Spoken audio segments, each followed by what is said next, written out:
Chapter 5. The average ticker hound, or as they used to call him, tapeworm, goes wrong, I suspect, as much from over-speculation as from anything else. It means a highly expensive inelasticity. After all, the game of speculation isn't all mathematics or set rules, however rigid the main laws may be. Even in my tape reading, something enters that is more than mere arithmetic. There is what I call the behavior of a stock, actions that enable you to judge whether or not it is going to proceed in accordance with the precedents that your observation has noted. If a stock doesn't act right, don't touch it, because being unable to tell precisely what is wrong, you cannot tell which way it is going. No diagnosis, no prognosis. No prognosis, no profit. It is a very old thing, this of noting the behavior of a stock and studying its past performances. When I first came to New York, there was a broker's office where a Frenchman used to talk about his chart. At first, I thought he was a sort of pet freak, kept by the firm because they were good-natured. Then I learned that he was a persuasive and most impressive talker. He said that the only thing that didn't lie, because it simply couldn't, was mathematics. By means of his curves, he could forecast market movements. Also, he could analyze them and tell, for instance, why King did the right thing in his famous Acheson preferred bull manipulation, and later why he went wrong in his Southern Pacific pool. At various times, one or another of the professional traders tried the Frenchman system and then went back to their old unscientific methods of making a living. Their hit or miss system was cheaper, they said. I heard that the Frenchman said King admitted that the chart was 100% right, but claimed that the method was too slow for practical use in an active market.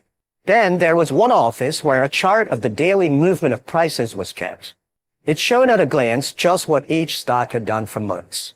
By comparing individual curves with the general market curve and keeping in mind certain rules, the customers could tell whether the stock on which they got an unscientific tip to buy was fairly entitled to a rise. They used the chart as a sort of complementary tipster. Today, there are scores of commission houses where you find trading charts. They come ready-made from the offices of statistical experts and include not only stocks, but commodities. I should say that a chart helps those who can read it, or rather who can assimilate what they read. The average chart reader, however, is apt to become obsessed with the notion that the dips and peaks and primary and secondary movements are all there is to stock speculation. If he pushes his confidence to its logical limit, he is bound to go broke. There is an extremely able man, a former partner of a well-known stock exchange house, who is really a trained mathematician. He's a graduate of a famous technical school. He devised charts based upon a very careful and minute study of the behavior of prices in many markets, stocks, bonds, grain, cotton, money, and so on. He went back years and years and traced the correlations and seasonal movements. Oh, everything. He used his charts in his stock trading for years. What he really did was to take advantage of some highly intelligent averaging. They tell me he won regularly until the World War knocked all precedents into a cocked hat. I heard that he and his large following lost millions before they desisted.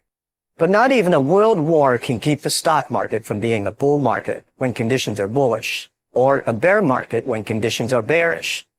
And all a man needs to know to make money is to appraise conditions. I didn't mean to get off the track like that, but I can't help it when I think of my first few years in Wall Street. I now know what I did not know then, and I think of the mistakes of my ignorance, because those are the very mistakes that the average stock speculator makes year in and year out. After I got back to New York to try for the third time to beat the market in a stock exchange house, I traded quite actively. I didn't expect to do as well as I did in the bucket shops, but I thought that after a while I would be able to do much better, because I would be able to swing a much heavier line. Yet I can see now that my main trouble was my failure to grasp the vital difference between stock gambling and stock speculation.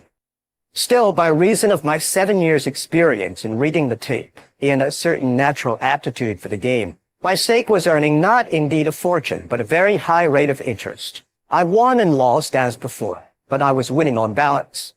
The more I made, the more I spent. This is the usual experience with most men. No, not necessarily with easy money pickers. but with every human being who is not a slave of the hoarding instinct. Some men, like old Russell Sage, have the money-making and the money-hoarding instinct equally well developed. And of course, they die disgustingly rich.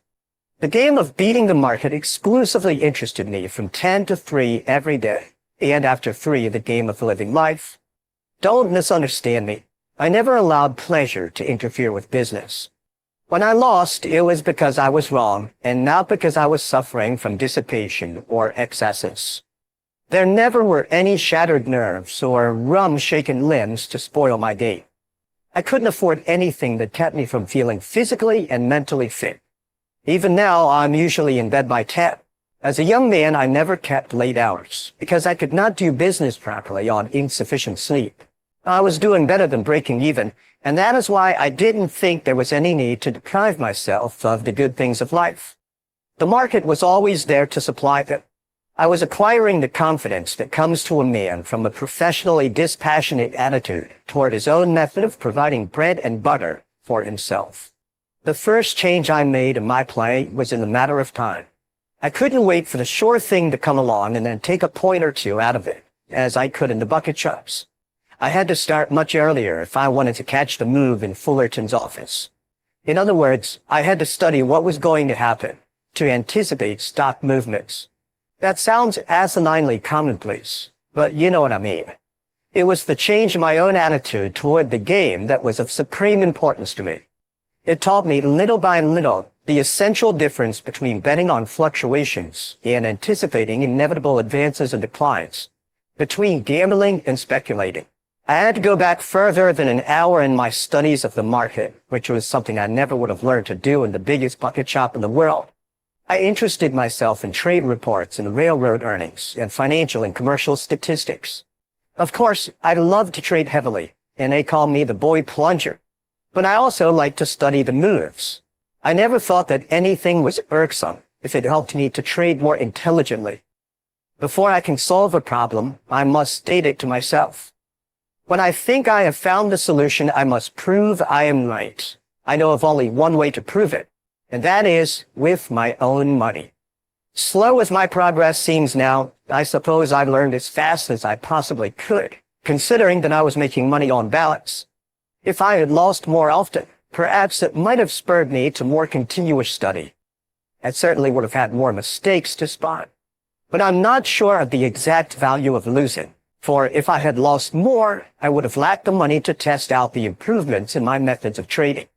Studying my winning plays in Fullerton's office, I discovered that although I often was 100% right on the market, that is, in my diagnosis of conditions and general trend, I was not making as much money as my market tightness entitled me to. Why wasn't I? There was as much to learn from partial victory as from defeat. For instance, I had been bullish from the very start of a bull market, and I had backed my opinion by buying stocks. An advance followed, as I had clearly foreseen. So far, all very well. But what else did I do? Why, I listened to the elder statesmen and curbed my youthful impetuousness. I made up my mind to be wise and play carefully, conservatively. Everybody knew that the way to do that was to take profits and buy back your stocks on reactions. And that is precisely what I did, or rather what I tried to do. For I often took profits and waited for a reaction that never came. And I saw my stock go kiting up 10 points more, and I sitting there with my 4-point profit safe in my conservative pocket. They say you never grow poor taking profits. No, you don't. But neither do you grow rich taking a 4-point profit in a bull market. Where I should have made $20,000, I made $2,000. That was what my conservatism did for me. About the time I discovered what a small percentage of what I should have made I was getting, I discovered something else. And that is that suckers differ among themselves according to the degree of experience. The tyro knows nothing, and everybody, including himself, knows it. But the next or second grade thinks he knows a great deal, and makes others feel that way too. He is the experienced sucker, who has studied not the market itself, but a few remarks about the market made by a still higher grade of suckers. The second grade sucker knows how to keep from losing his money in some of the ways that get the raw beginner.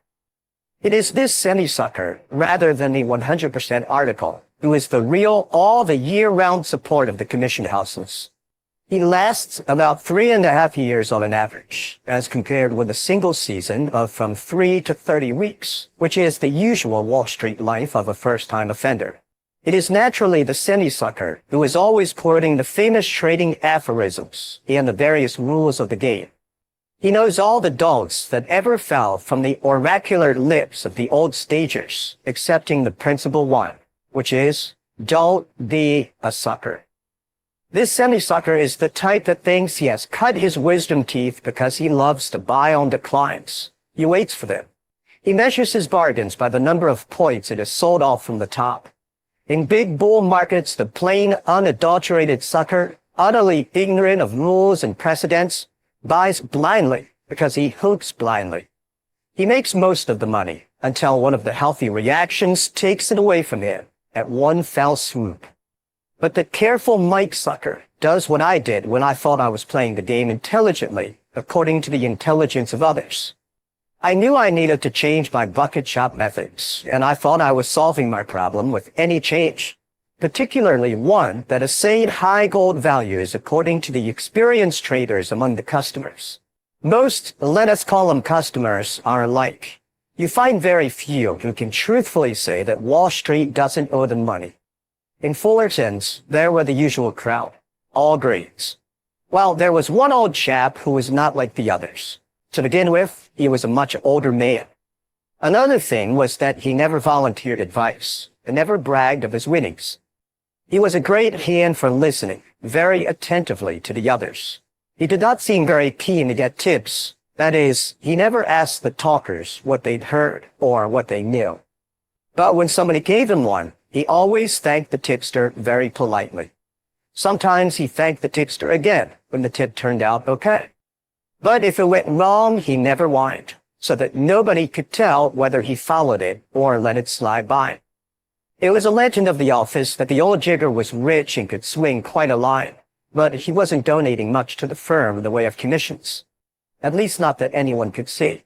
His name was Partridge, but they nicknamed him Turkey behind his back, because he was so thick-chested and had a habit of strutting about the various rooms, with the point of his chin resting on his breast.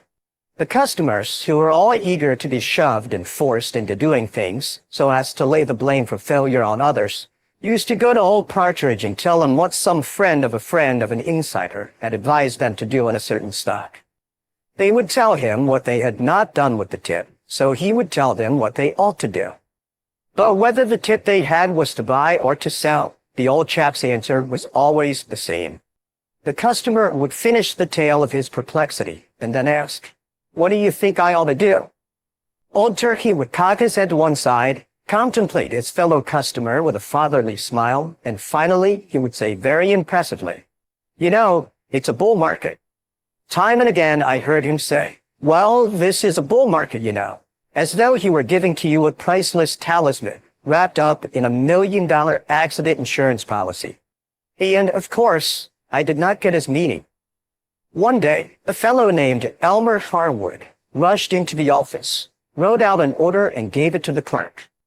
Then he rushed over to where Mr. Partridge was listening politely to John Fanning's story of the time he overheard Peen give an order to one of his brokers, and all that John made was a measly 3 points on 100 shares. And, of course, the stock had to go up 24 points in 3 days right after John sold out. It was at least the 4th time that John had told him that tale of woe. But old Turkey was smiling as sympathetically as if it was the first time he heard it. Well, Elmer made for the old man, and without a word of apology to John Fanning, told Turkey, "Mr. Partridge, I have just sold my Climax Motors. My people say the market is entitled to a reaction, and then I'll be able to buy it back cheaper. So you'd better do likewise. That is, if you still got yours." Elmer looked suspiciously at the man to whom he had given the original tip to buy. The amateur or gratuitous tipster always thinks he owns the receiver of his tip, body and soul, even before he knows how the tip is going to turn out. "Yes, Mr. Harwood, I still have it, of course," said Turkey gratefully. It was nice of Elmer to think of the old chap. "Well, now is the time to take your profit and get in again on the next dip," said Elmer, as if he had just made out the deposit slip for the old man. Failing to perceive enthusiastic gratitude in the beneficiary's face, Elmer went on, "I've just sold every share I own."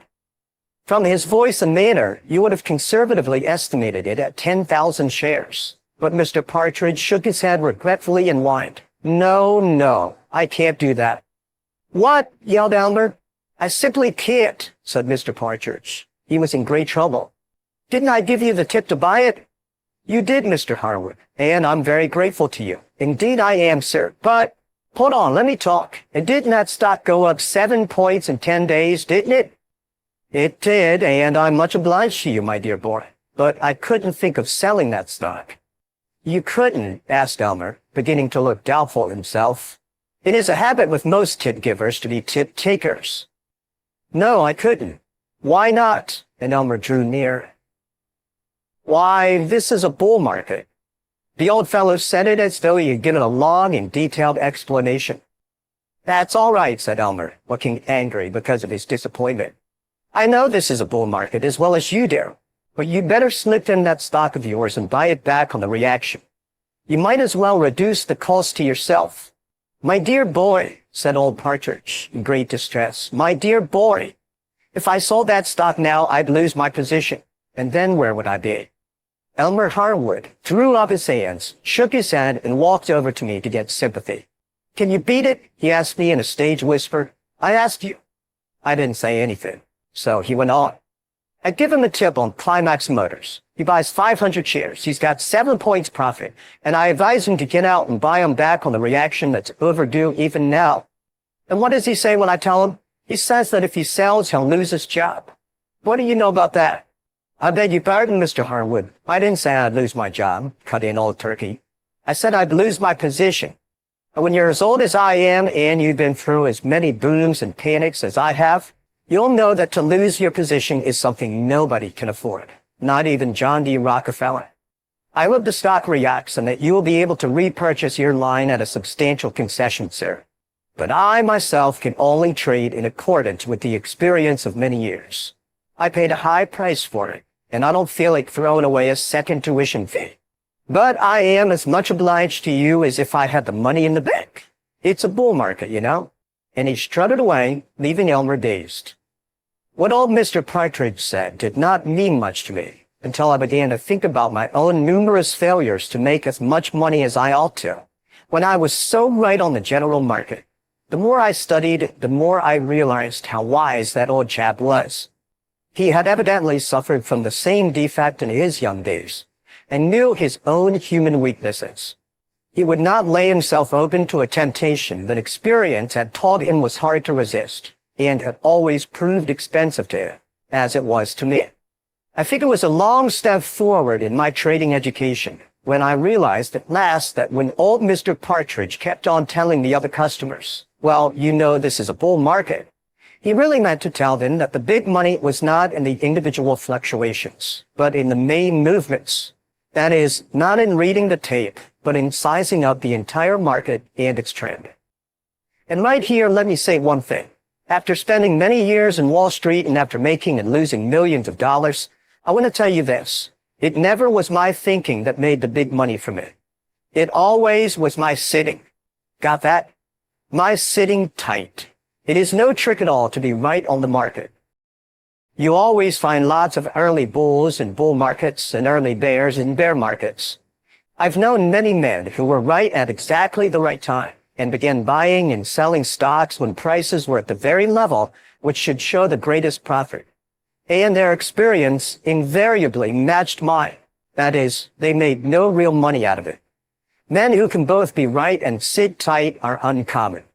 I found it one of the hardest things to learn. But it is only after a stock operator has firmly grasped this that he can make big money. It is literally true that millions come easier to a trader after he knows how to trade than hundreds did in the days of his ignorance. The reason is that a man may see straight and clearly and yet become impatient or doubtful when the market takes its time about doing as he figured it must do. That is why so many men in Wall Street who are not at all in the sucker class, not even in the third grade, nevertheless lose money.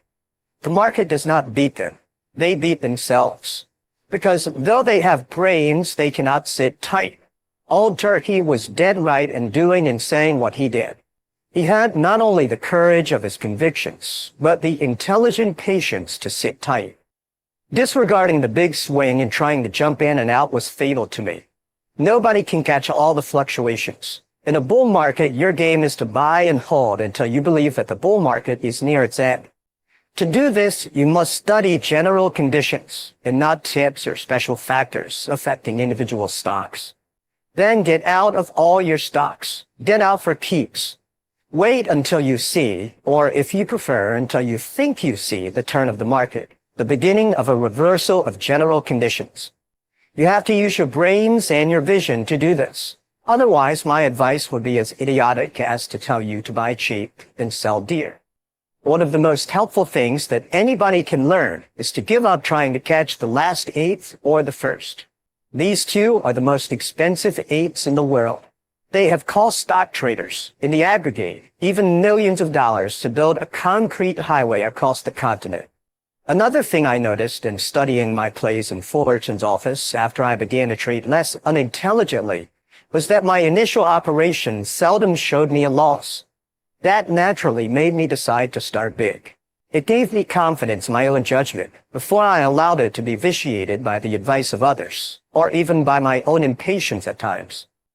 Without faith in his own judgment, no man can go very far in this game. That is about all I have learned to study general conditions, to take a position and to stick to it. I can wait without a twinge of impatience. I can see a setback without being shaken, knowing that it is only temporary. I have been short 100,000 shares, and I have seen a big rally coming. I have figured correctly that such a rally as I felt was inevitable, and even wholesome, would make a difference of $1 million in my paper profits. And I nevertheless have stood pat and seen half my paper profit wiped out, without once considering the advisability of covering my shorts to put them out again on the rally. I knew that if I did, I might lose my position, and with it the certainty of a big killing. It is the big swing that makes the big money for you. If I learned all this so slowly, it was because I learned by my mistakes, and some time always elapses between making a mistake and realizing it, and more time between realizing it and exactly determining it. But at the time, I was faring pretty comfortably and was very young, so that I made it up in other ways. Most of my winnings were still made in part through my tape reading, because the kind of markets we were having lent themselves fairly well to my method. I was not losing either as often or as irritatingly as in the beginning of my New York experiences. It wasn't anything to be proud of when you think that I had been broke 3 times in less than 2 years. And as I told you, being broke is a very efficient educational agency. I was not increasing my stake very fast because I lived up to the handle all the time. I did not deprive myself of many of the things that a fellow of my age and taste would want. I had my own automobile, and I could not see any sense in skimping on living when I was taking it out on the market. The ticker only stopped Sundays and holidays, which was as it should be. Every time I found the reason for a loss or the why and how of another mistake, I added a brand new don't to my schedule of assets. And the nicest way to capitalize my increasing assets was by not cutting down on my living expenses. Of course, I had some amusing experiences and some that were not so amusing. But if I told them all in detail, I'd never finish. As a matter of fact, the only incidents that I remember without special effort are those that taught me something of definite value to me in my trading, something that added to my store of knowledge of the game and of myself.